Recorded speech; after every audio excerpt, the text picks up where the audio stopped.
Hello, everyone. I hope you enjoyed that intro. I am Jaydi, and that was basically some of the clips from Karlstad. What a beautiful city it is, definitely. My home university is CPUT, Cape Town. My faculty is Business Management Science, and I am currently a MTECH marketing student. So let's go into the next section. So this will be the whole procedure, or it can be part of your checklist. So number one would be your letter of approval for from your home university. So either your HOD or your supervisor will facilitate that for you.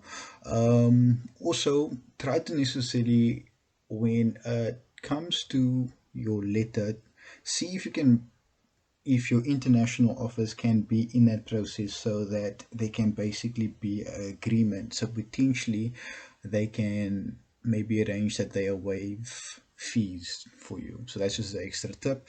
Potentially there can be a partnership between the two universities. This kind of moves on to the second thing you need to have: letter of invitation from your host supervisor or the university. This is very important. It doesn't have to be a letter of registration for the course. It's just basically a letter that they acknowledge that you are a student that is eager to study in one of their courses. Number three would be a detailed study list.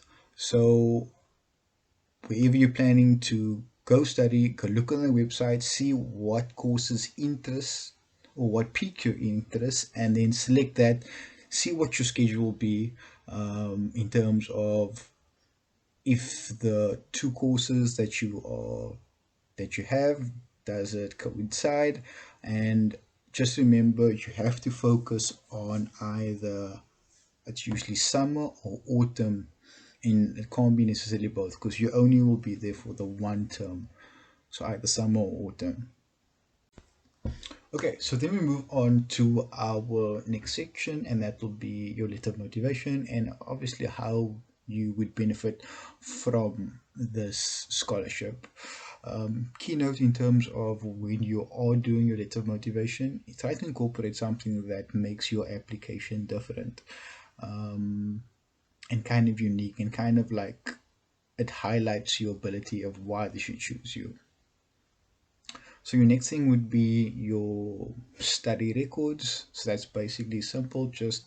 They'll just basically print your academic record, and then lastly would be a valid passport for and doesn't expire in the next 6 months. If you are applying for your passport for the first time, you would have to necessarily do that digitally, and you would also need a permit as well.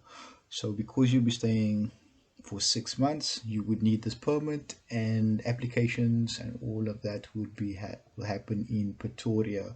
So just be advised that that is something that you would have to look into going into this process. And that concludes this section. Okay, my experience in Sweden was a fantastic experience. I definitely wouldn't change anything. Even though it was the start of the pandemic, I think certain things happen for a certain reason. Um, Upon arrival, uh, I actually I actually first arrived in Stockholm, and then from Stockholm I took a flight to Karlstad. Just in terms of a little bit of context of the Sweden population, is that usually what they'll do is they are very, I would say, they like their own space. So once you greet them, it's not necessarily a thing that they're going to greet you back the next time they see you. So just be aware of that. But overall, my experience was wonderful. I've learned some a few Swedish words and certain things I would like to incorporate in my own daily life. Example, a big thing in Sweden would be the term fika. You would hear that quite often. So fika means basically we take a break from work, we share something sweet and coffee. And I like this terminology, and I try to bring that into my whole family and friend circle. Also, I've gained some wonderful friends all over the world now, and I think that's definitely something that you take away from this experience. And you can never get that experience back again.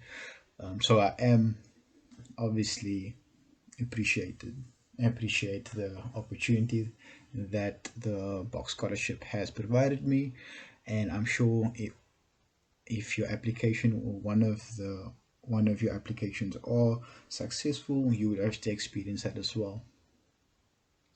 So I think also one of the biggest lessons that I've learned is kind of you you basically adapt to certain cultures. I would think the best thing I would say is kind of like code switching. So you would kind of, like, I know South Africans speak very fast, so you would adapt to that, speak a little bit slower, try to listen a little bit more because everyone has accents. And then you also have this thing that everyone is new to this environment, so it helps you and helps them as well, so that you have a common place to basically start the conversation. So yes, so I would say my interpersonal skills did definitely increase, and the international knowledge that I and experience that I have gained is definitely applied where I work now, especially because I work in the digital field. We don't only cater to South Africa, but we've catered to multiple races or other countries as well. So that was basically my takeaway. And that concludes my presentation.